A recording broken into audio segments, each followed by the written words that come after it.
खबर UP live, आपकी खबर तेज असर।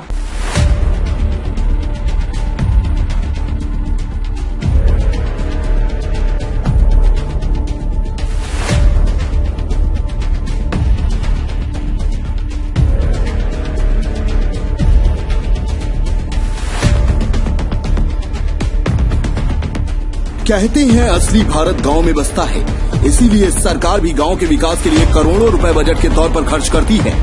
ऐसे ही गांव के लोगों की समस्याओं को एक साथ बैठकर निपटाने की योजना बनाई गई थी, जिसमें हर गांव में एक पंचायत भवन का निर्माण होना था और इस पंचायत भवन में बैठकर गांव के लोग अपनी समस्या पर चर्चा करते और उसका निदान भी होता है। लेकिन सरकार की योजना अधिकतर गाँव में भ्रष्टाचार की भेंट चढ़ गई है और गांव की समस्याओं को निपटाने की मंशा भी धरातल पर धराशायी हो गई।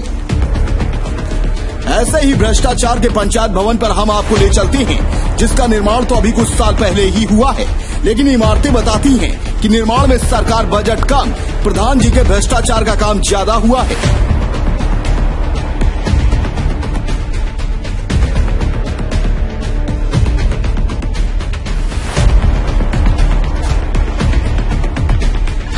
जर्जर हालत में दिखाई दे रहा खुदराहा ब्लॉक के इजरगढ़ गांव में बने इस पंचायत पर अवैध कब्जा भी है। प्रधान की मिलीभगत से यह पंचायत भवन अब सार्वजनिक नहीं बल्कि किसी एक की बपौती बनकर रह गई है। गांव की जनता के लिए यह पंचायत भवन सफेद हाथी साबित हो रहा है, जो बनकर तो तैयार हुआ मगर उसका प्रयोग आज नहीं हो सका और भवन पूरी तरह से धराशायी हो गया। ग्रामीणों ने बताया कि पंचायत भवन का निर्माण जिस मकसद से किया गया था वह कभी पूरा ही नहीं हो पाया और दबंग प्रधान ने अपने चहेते को पंचायत भवन पर कब्जा करने की इजाजत दे दी। कब्जा करके रखा गया है। कौन लोग हैं जी? जिनका घर सामने है उन्होंने इसमें कब्जा किया हुआ है और वही लोग यहाँ पर रहते हैं। तो इनका मुख्य टारगेट जो है, ये जो यहाँ पर कब्जा किया नरेगा का पैसा निकलवाते हैं और ये बाकायदा कहते हैं कि जो प्रधान के पक्ष में अगर रहेगा वही नरेगा का पैसा लेगा, अगर जो प्रधान के विपरीत जाएगा उसके खाते में नरेगा पैसा नहीं आएगा। यहाँ पर कब्जा करके कितने कमरों पे कब्जा उनका? तो लगभग पूरे में देख ही रहे हैं कब्जा हुआ है। करते क्या है यहाँ? आप यहाँ रह रहे हैं, देख ही रहे हैं। आप जब आए थे तो उनके लड़के बच्चे भी थे। किस लिए बना था ये भवन? ये पंचायत भवन है, यहाँ ग्राम सभा के लोगों के लिए होता है और यहाँ ग्राम सभा का कोई व्यक्ति नहीं आता है।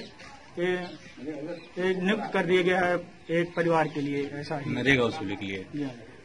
किसने किया है पंचायत में कब्जा? किसने किया ये तो नहीं पता, लेकिन यहाँ पे एक परिवार रहता है हमेशा, क्योंकि सामने उनका घर है और ये लोग यहाँ पे रहते हैं। और अभी आज मीडिया वाले आने वाले थे, इसलिए मकसद क्या है उनका? अब मकसद क्या है वो नहीं पता, लेकिन जब से पंचायत भवन बना है यहाँ पे ग्राम सभा का कोई भी व्यक्ति उस पंचायत भवन का ना लाभ लिया गया है, न यहाँ पे कोई पंचायत हुई है। कितने दिन से कब्जा है? कब्जा तकरीबन हमारे अंदाज से तो 1 साल तो हो ही गया, कम से कम 1 साल से लमसम में यहाँ पे मियाँ बीवी बच्चे रह रहे हैं। अब आज मीडिया वाले आने वाले थे तो वो लोग निकल गए।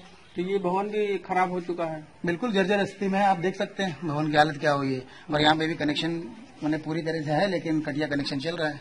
सरकार के साथ एकदम धोखाधड़ी का काम है। लाखों रुपए सरकारी बजट खर्च करने के बाद भी आज पंचायत भवन गांव के लोगों के लिए निष्प्रयोज्य है।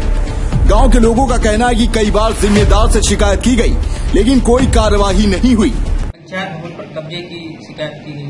अभी शिकायत में पत्र प्राप्त हुआ है जिसमें कहा जा रहा है कि पंचायत भवन किसी का नाम आम नागरिक द्वारा रह जा रहा है, उसकी जनपद स्तर जांच करा के उचित कार्रवाई की जाएगी। सर क्या रिकवरी भी अपने प्रावधान इसमें पहले एक बार पता कर लेते हैं वो क्यों रह रहा है वहाँ पे, क्या बेसिकली का नाम उनको कोई बाढ़ के कारण वहाँ रह रहे हैं, क्या रीजन है, इसकी जांच करके होने के बाद ही आगे को हम कार्रवाई कर सकते हैं। वहीं जिला पंचायत राज अधिकारी विनय सिंह से जब इस बाबत बात की गई तो उन्होंने पंचायत भवन पर किए गए कब्जे की शिकायत को गंभीरता से लिया और कहा कि 3 दिन के अंदर इस मामले की जांच कराकर कब्जा करने वाले व्यक्ति से रिकवरी की कार्रवाई सहित पंचायत भवन से कब्जा हटवाने का एक्शन लेंगी। ब्यूरो रिपोर्ट, खबर यूपी।